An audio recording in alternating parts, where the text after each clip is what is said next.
Happy Thursday. This Tina. What's going on? I'm in another space. I'm in another car. I finally got me another car.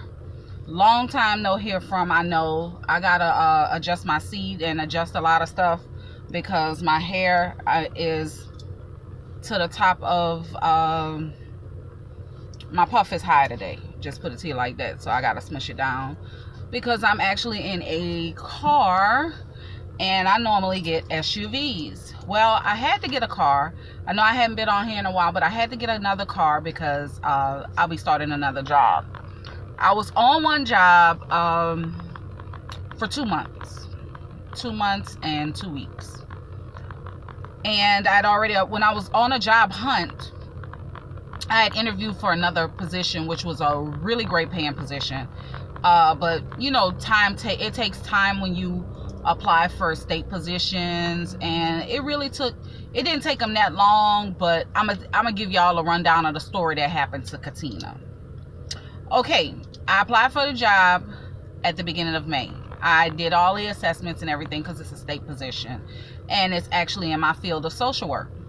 So with that being said, you know, I had been out the loop of social work, out the loop of teaching, and out the loop of just I went into the business aspect when I left the classroom because I was really bitter in a place where I was teaching before. So with that being said, you know how you have that little bit of animosity that you don't want to go back into this field even though the money is great.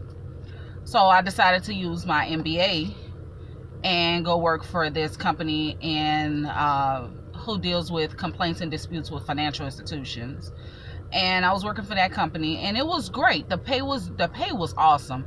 I'm not gonna lie, especially at this point, when you go from working in other places, because I was working for an energy company. And when you work for energy companies, you're not really making serious money. You get bonused a lot. And, you know, I like to talk to people, so that's how I used to get a lot of my money. And I was in management, so I actually didn't get the major bonuses unless my team made the bonuses. And I was like, is this something I want to continue doing? So I was like, you know what? I'm going to just pray about it, see where God leads me. And that's basically what I did when I applied for this job. When I applied for the job, I said, God, wherever your footsteps guide me, I'm going to be there and I'm going to do a great job. So I really liked the job that I was on.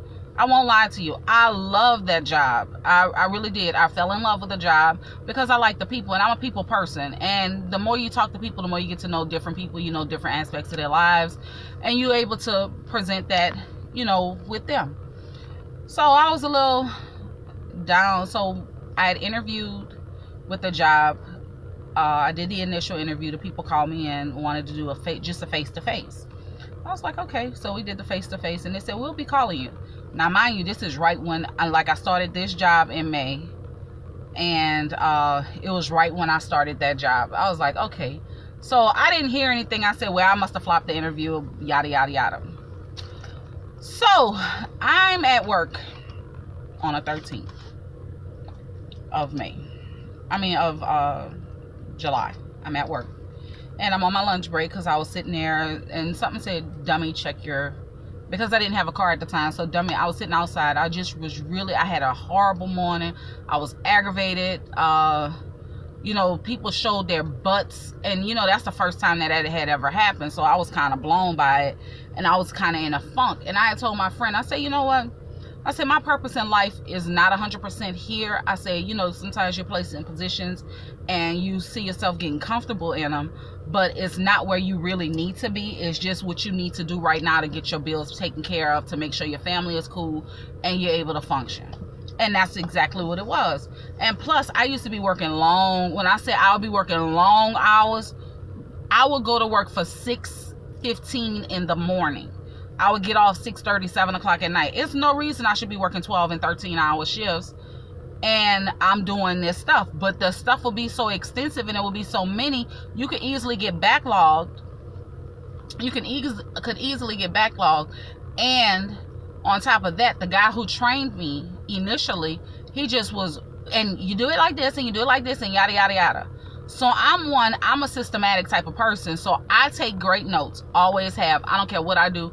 Any job I train for, I have a notebook and my notebook is because when I went through some stuff, some training I went through about 2 years ago, I had an extensive notebook of all my notes written down and everything.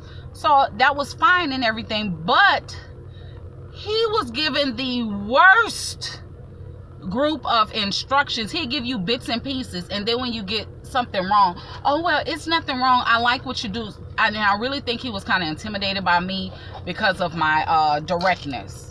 And you know, like I said, that's to be expected, because some people aren't used to dealing with people who are honest.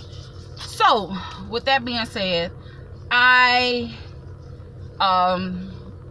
that morning something happened, and it was like some flakiness happened, and this chick, she went left, and he tried to, you know, he was, instead of him saying what was being done, he threw me and another young lady under the bus, so to speak.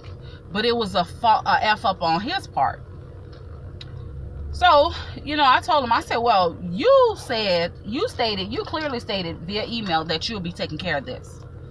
And he said, oh, I never said that. So me, Katina, being the person I am, I pulled up the email, sent it to him, and he was like, oh shit, she really do keep stuff. Yeah, I'm not stupid. You may be a man, but I know you got some of them ways too. So with that being said, I'm not stupid by a long shot. I'm not gonna let nobody punk me and, you know, have me to where I'm gonna be mad all the time and all this, that, and the other. So I was steady doing my job. I went ahead, finished my work for the day, and went on about my business. So the very next day I come into work, you know, I had took we have downtime. Like, you say, for instance, I get in at 6:15, so by 10 o'clock, I get up and I stand up in intervals and all that, but I get up and I go walk around. So it wasn't my break time, but I had gotten up, and one of the young ladies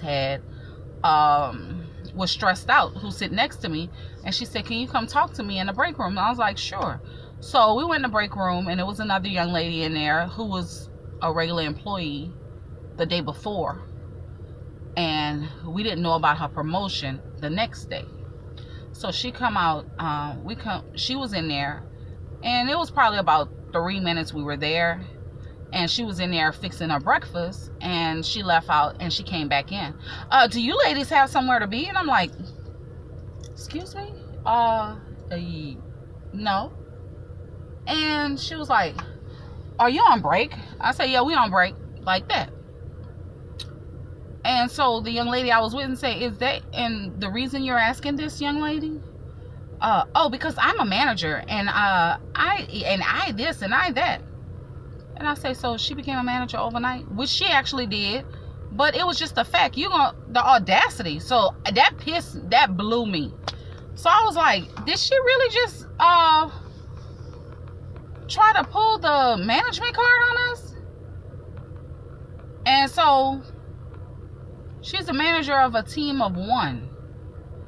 It's just her and another person. So, and she's not in our department. And 2, she's not even supposed to be in that break room. So she's in violation, but that's neither here nor there. So I politely went and asked my immediate supervisor. I said, when did she become manager? She said, girl, they gave her the position overnight to have somebody in place over that particular department. I said, but isn't it only 2 people over there? She said, yeah, her and another young lady. I said, because she just came and confronted us, because she said, do she know y'all have downtime? She said, your department, the systems are down in your department. So why is she questioning y'all? So that opened up another can of worms at the place. I'm like, see, I can't deal with this, but she's of another race and another ethnicity. So she feels that we're beneath her, so to speak. So when that happened, she got checked by our director, and she used to speak every morning when she come in. So for a week, she wasn't speaking to nobody. And I said, oh, they fussed at her. And I'm like, yeah, because I said, that's out of line. That's like me becoming a manager and all of a sudden, oh, you need to make sure you're doing your work and you need to make sure you do this and you do this and you do that. No. So anyway, but that go to tell you the dumb stuff that go on in that place. So, which you've run across foolishness, but that just blew me for a loop. Because, you know, sometimes because they've been revamping the phone systems and revamping the computer systems, we have serious system issues that will shut it down. And we were down that day for 2 hours. So, of course, if we took 2 or 3 minutes to go stand in a break room to talk, there was nothing wrong with that. So, anywho, on July 13th, I got an email. Miss Parker, can you please give me a call, because I keep calling. I've been calling your number periodically for the past 3 weeks and I've gotten no answer. And I'm like, I haven't received the call. They said the voicemail, a guy is on it, and he's not returning, he's not giving you the messages. I said, a guy? I said, what number are you calling? He said, email me. He said, email me a number to contact you. So I emailed my number, but in the process I called him. And when I called the man, he was like, oh my goodness, the numbers are transposed in the documents we have, the ones we got off the internet. They're transposed on it.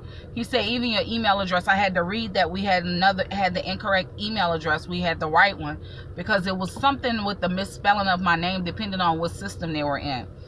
So anyway, to make a long story short, they sent me my offer letter. They offered me a position. I was going to start. I could have started this Monday, but I said, no, I'll finish out. And I was like, I should have just went ahead and started this Monday, but I'll start next Monday. And I kid you not, God was on my side with everything. I went to the dealership Saturday. My husband and I went Saturday. We went Saturday like at 1:30. And we were out of there by 5:30, 6 o'clock. Well, by 5:30, I had a car. And, you know, normally we'll buy cars maybe that's 2 or 3 years old, you know, because like I said, when I'm up and down with jobs, as far as credit, it's okay. My car credit is okay. But I have never really bought a car from a major dealership. I've always bought a car from a side dealership, which really don't report to the credit bureaus.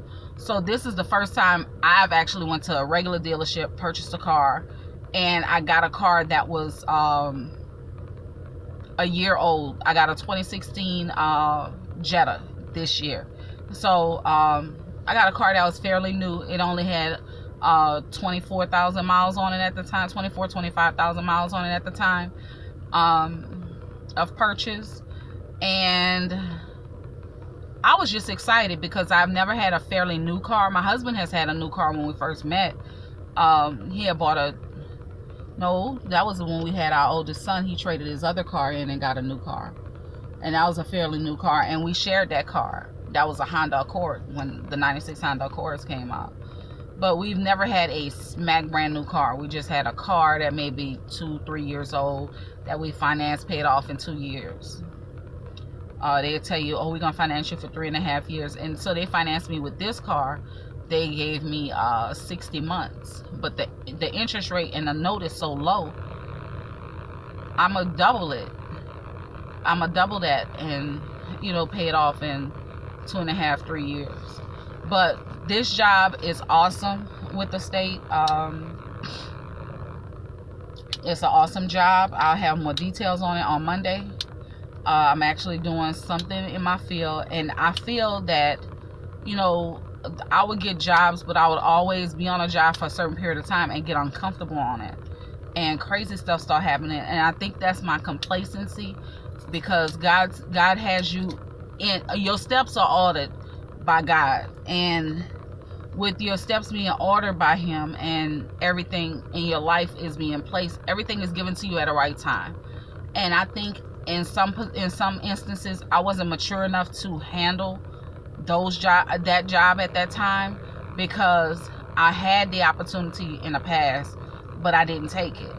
And I regret it today, because I know I could have had 12 years in, 11 years in, but I regret it today. But I'm gonna go for it this time, and I'm gonna go for it 100% and do what I have to do, because I need, for one, the stability, for number 2, I need the honesty, and I know what I'm capable of doing on a job.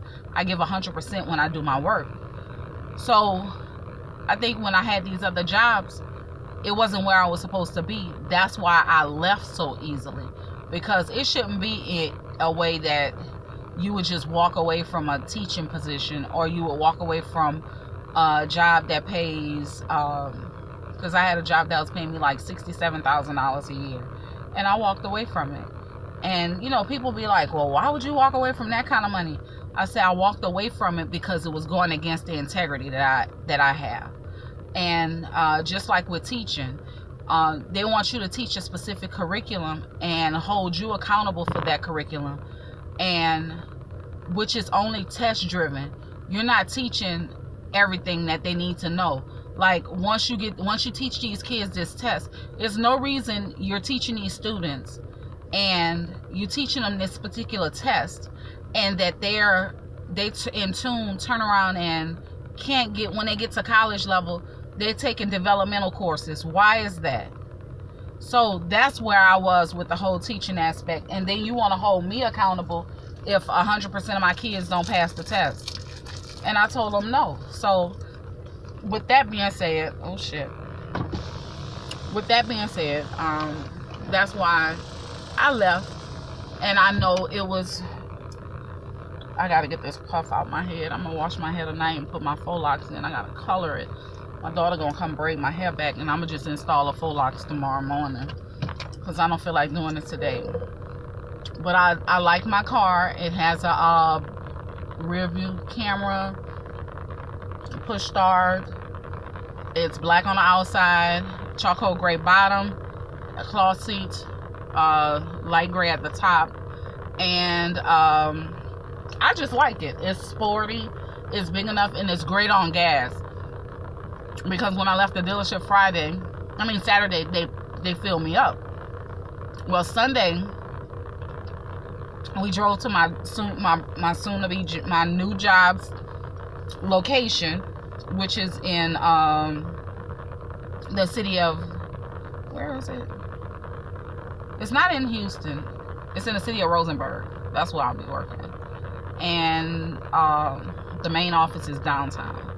So with that being said, I'm excited. When I tell you I'm excited, I'm excited. I'm gonna put my wavy faux locks in, because when I interviewed, I thought natural hair wasn't gonna be acceptable in the interview. When I had my interview, I twisted it up and had the puff right here in the front.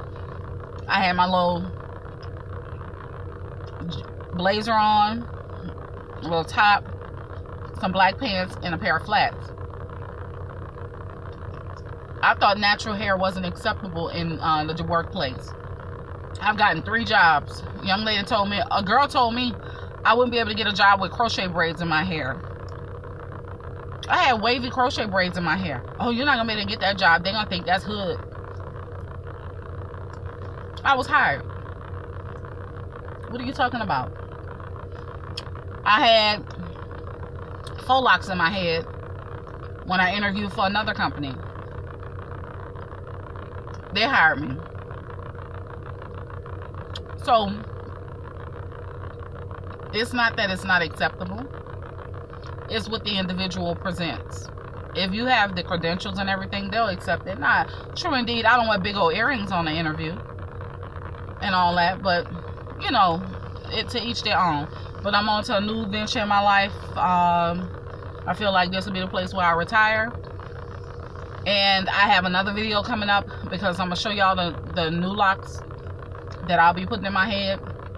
Hopefully I don't have to put all of them in there, but I'll put majority of them. I'm going to put the new locks. I got the 14-inch ones. I got the Amore Goddess locks, the wavy ones. And I bought this half wig, so you'll see that in my next video. Anyway, thank y'all for watching. Talk to y'all soon. Bye.